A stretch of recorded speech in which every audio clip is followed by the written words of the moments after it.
I'm not finished watching. I have not yet finished watching the entire debate.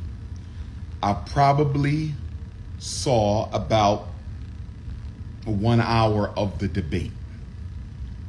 But one thing should be absolutely clear to the American African branch of the Universal African Kingdom.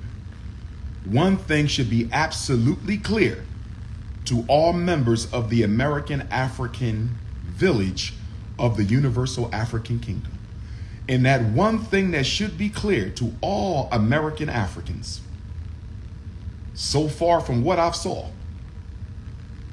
neither party, neither candidate, neither platform, neither agenda is concerned at all about the plight or the blight of the American African people. Do you understand, overstand, and understand what the Prince of Pan-Africanism is saying to you right now?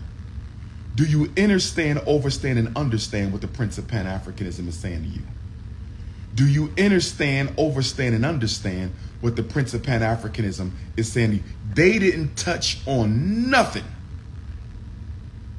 that was critically relevant to the American African people.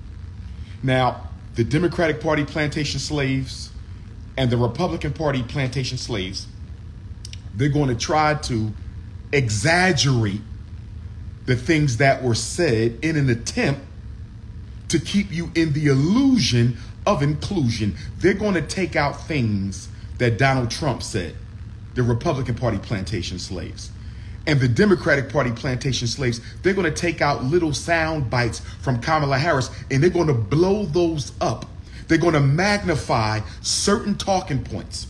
They're going to magnify them by 100 times in size to try to make the American African family believe that Kamala Harris was somehow talking to you. They're going to try to make the American African family believe that somehow former President Trump was talking to you. Neither one of them addressed anything that was relevant to African people. Now, don't get me wrong. I believe they have another debate or two to go. And they might get desperate in the final days and throw American Africans a verbal political bone.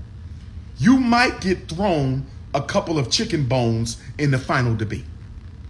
You might get thrown some watermelon rind in the final debate. You might get thrown some pork chop scraps in the final debate. When it's close to election day, that final debate, I think they might throw you some chicken bones and a couple drops of Kool-Aid to make sure you turn up and turn out on election day. But let us be clear. Israel was more important than you. Let us be clear. The immigrants were more important than you. Ukraine is more important than you. Everything is more important than the American African. So why are we crashing out? Why are we crashing out for the red car or the blue car? Why are we crashing out for the red wing or the blue wing when they both belong to the same corrupt-ass Caucasian chicken wing? I said, why are we crashing out for the red wing or the blue wing when they both belong to the same corrupt-ass Caucasian chicken wing, brothers and sisters? We can't fight each other over white people's agendas. The most honorable Marcus Garvey turning in his grave. Turning in his grave. Ida B. Wells turning in her grave. Even W.E.B. Du Bois turning in his grave. We crashing out over two parties that have never had the best interests of American African people at their heart. Come on now. Brothers and sisters, we need to get focused on how we're going to save ourselves, because no matter who wins the election, Black America is losing regardless. I don't care how you cut the cake. Donald Trump is no blessing. Kamala Harris is no blessing. They couldn't even bring up the Tyreek Hill situation that's all over the media. I mean, come on, Donald and Kamala. Come on, Donald and Kamala. Y'all can't even bring up the Tyreek Hill situation that's all over the news. We're not even going to talk about Tyreek Hill being brutalized by immigrant police.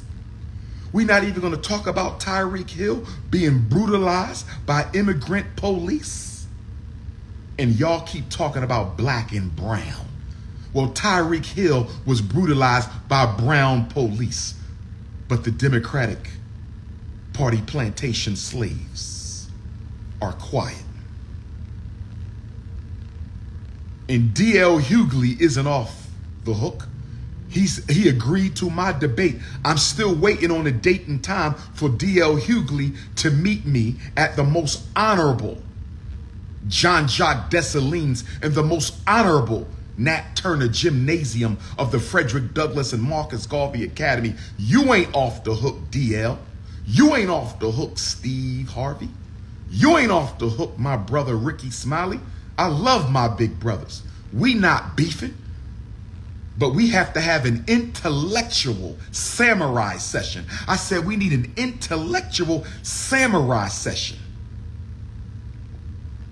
Because after last night's debate, I want to know how y'all still selling either candidate to black folks. After last night's debate, how you selling either candidate to black folks. And I'm going to be honest with y'all. My American African family, and I want the universal African kingdom to listen to this. Because the whole planet Earth is the kingdom of Africa. But the continent of Africa is the royal palace. I said the whole planet Earth is the kingdom of Africa. Wherever you go, there you are. The whole planet is the kingdom of Africa, but the continent is the royal palace. See how that works? Wherever you are, we are within the kingdom of Africa, but the continent is the royal palace. Some of us want to relocate, repatriate, and be at the royal palace. Some of us want to stay across the kingdom of the planet Earth, the grand African kingdom. The choice is yours. Make sure you be on the lookout for the new Cannon's class interview with King Kong Consciousness. Make sure you be on the lookout for the new Council Culture interview conversation with Dr. Umar and Brother Nick Cannon. And make sure you be on the lookout for the We Playing Spades episode. Make sure you be on the lookout for the new We Playing Spades episode with your brother Nick Cannon and the notorious RBG. Brothers and sisters, when are we going to have some conventions to organize ourselves? Because I'm telling you right now, when the media stops discussing you, when the media stops discussing you, I'm telling you right now, you better understand, overstand, and understand what the notorious RBG is saying to you. The media historically has desecrated and assassinated the image of black people. That's the job of the media, to destroy your global representation, your global reputation and image. That's the job. And they got a lot of help from black women on reality shows, and they got a lot of help from these goofy ass gangster rappers. I said the American media got a lot of help destroying black people's image and reputation from these goofy ass gangster rappers and from these black women on these reality shows. We helped them desecrate the image. But guess what, American Africans? Once the media blacks out, when you are no longer a topic on CNN at all, where you are no longer a topic on C-SPAN and NBC and CBS and Fox News, when they stop discussing you altogether because it's coming.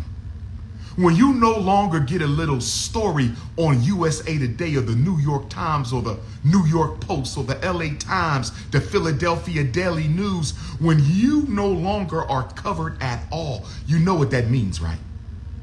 That means we are planning a great assassination, a great purge and genocidal campaign against the African people. This is one of the reasons George Bush started the gentrification movement that Barack Obama did nothing about. They had to get black people out of the inner cities. That's why they gentrifying you. They can't wholesale slaughter you in a big city because it will get attention. They got to get black people out of the inner cities. And since we love living around white folks, since we follow white people wherever they go, it was easy to get us out the inner cities because you love being close to your slave master. It's a plantation hang up. We don't like to go too far from a slave master. We like to keep our quarters close to the master in case he needs us. So they knew you would follow them out to the suburbs. They knew that they could trade places with you quite easily because they can lead you anywhere and you will go.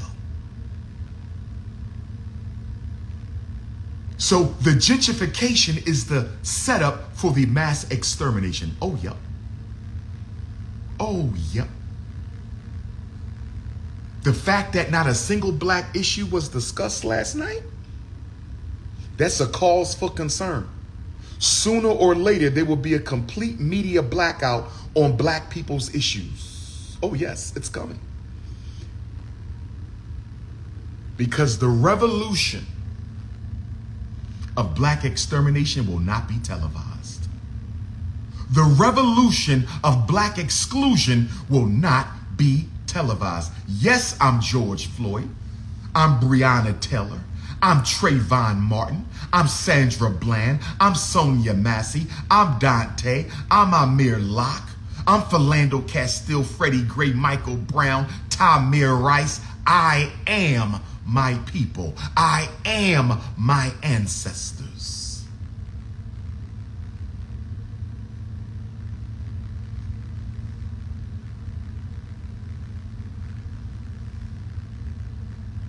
Now they're going to use brown people to start oppressing Africans, Latinos, and East Indians. I'm not talking about my Latino Africans, your family. I'm not talking about my full-time identifying Latino Africans, your family. I'm talking about the rest of the Latinos and the East Indians. They will be the new oppressors. What you saw with Tyreek Hill is the beginning. What you saw with Tyreek Hill being brutalized by brown people, people of color, Latinos, immigrants, what you saw with Tyreek Hill is just the beginning. You ain't seen nothing yet. The new go-between will be the Browns. The new proxy between the oppressor and the American African slave will be the brown people. Since we like saying black and brown so much, since we love saying black and brown so much, since we love saying black and brown so much, you're going to pay for all that integration talk. You're going to pay for all that people of color talk. We done people of color ourselves into a dangerous corner. We have people of colored ourselves into a dangerous corner. We have people of colored ourselves into a dangerous corner. We have brown and blacked ourselves into a dangerous corner. We have brown and blacked ourselves into a dangerous corner. That brother who was murdered in D.C., what's his name? Justin Robinson. If you live in Washington, D.C., please keep Dr. Umar abreast of the protests and other political actions that are being taken to bring justice to Justin Robinson. My deepest condolences to his friends, family, and community. I am Justin Robinson. They still killing us. Somebody said he was unconscious in his car and they still shot him dead. See, there's two questions that Donald and Kamala refused to ask. Justice for our brother Justin Robinson. Washington, D.C. Africans, make sure you text me some updates and some flyers. 215-989-9858. Washington, D.C. Africans, please keep me abreast of what's going on in the Justice for Justin Robinson campaign. 215-989. Do not DM me. I get too many of them. If it's a serious message, it's called text message and email. I got 1 million Instagram inbox messages. If it's serious, you will send a text message, you will send an email. And I'm going to leave it at that.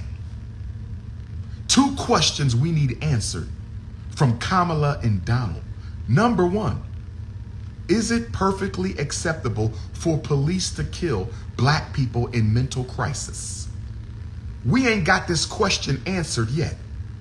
The Association of Black Psychologists, the Association of Black Psychiatrists are not demanding an answer. Is it legal for police to kill Africans, American Africans, during the course of a mental health crisis? They're killing mentally ill blacks and nobody is getting any clarity as to how this is protected or unprotected by law. That's number one. Number two, Donald and Kamala, is it legal or illegal to kill a black person in their car in possession of a firearm, who is not pointing it, who is not holding it, who is not threatening to use it? From what I understand, Justin Robinson was unconscious in his car.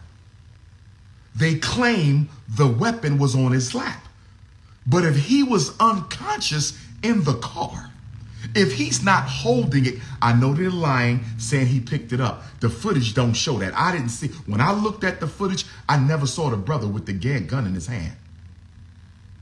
And all due respect to the Queen's sister, police chief of D.C., no disrespect, my beautiful African queen. I love you. Much respect to your family, but you're a gatekeeper.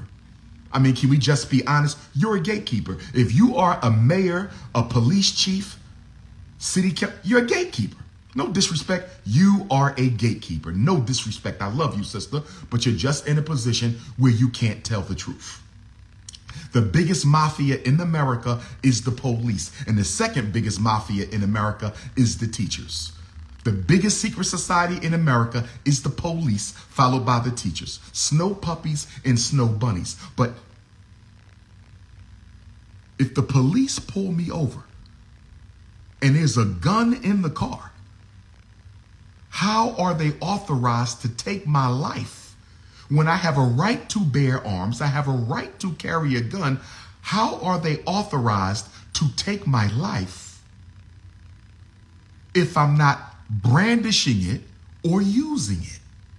Can we get an answer, Kamala Harris? Can we get an answer, Donald Trump? Brothers and sisters, I got to go, but I want to see all my New Jersey Africans on Sunday, God willing. I want to see all my New Jersey Africans Sunday, September the 15th, at the Source of Knowledge bookstore in Newark, New Jersey. That is Sunday, from 12 until 6, there is a free black book giveaway. Bring your children. Free black book giveaway. Bring your children to 867 Broad Street in Newark, New Jersey this Sunday, September the 15th from 12 until 6. Dr. Umar will bless the mic with a certified school psychologist back to school message for our parents. King Kong Consciousness will bless the mic at 2 p.m. with a certified school psychologist back to school message for black parents. You don't have to live in New Jersey. Come on over, New York. Come on down, Connecticut. Come on up, Pennsylvania. This is a Pan-African thing. We don't do borders. We do black power. We don't identify with the white man's borders. We don't deal in borders. In Africa, we don't deal in borders. what part of Africa you come from. I come from Africa. That's all you need to know. And then I want to see my HBCU Edward Waters University students in Jacksonville, Florida, the last Thursday of September. I want to see my HBCU Edward Waters University, Jacksonville, Florida family on Thursday, September the 26th. If you live in North Florida, I need you to pull up with me to HBCU Edward Waters University in Jacksonville, Florida on Thursday, September the 26th at 7 p.m. And I will have copies of Black Parent Advocate. I will have copies of Black Parent Advocate. I will have copies of Black Parent Advocate. If you need to reach me, lectures, workshops, prison visits, juvenile detention visits, halfway house visits, domestically abused shelter visits, homelessness shelter visits. If you need me for seminars, if you need me to marry you in your wedding, conventions, conferences, keynotes, graduations, you know how to reach me. +1 215. +1 215. +1 215 9899 or DRUMARJOHNSON at Yahoo. DRUMARJOHNSON at Yahoo. Hit the Cash App $FDMG School. Hit the Cash App $FDMG School. Hit the PayPal, paypal.me/FDMG Academy. I got 3 podcasts I'm working on. There will be Date with the Doctor podcast, reality show with the sisters. Date with the Doctor reality show podcast is coming. Oh, yes. We also have the Black Wives Matter podcast where I'm going to do live relationship counseling with men and women. If you and your wife, your baby mama, baby daddy, fiance, husband, your partner, if y'all having issues, y'all could come on the Black Wives Matter relationship counseling podcast with the King Kong. Oh, yes. It's time to get serious. My under 30-year-old Black political convention, the dates will be coming out soon. My under 30-year-old Black political convention, the dates will be coming out soon. My under 30-year-old Black political convention, the dates will be coming out soon. Black queens forever, snow bunnies never. Black queens forever, snow bunnies never. I said black butter almond queens, black butter pecan queens, black warm peanut butter queens, black butterscotch queen, black fudge queen, black cinnamon queen, black sweet brown sugar queen, black pistachio, black walnut, black almond queens. It's black queens forever, snow bunnies never.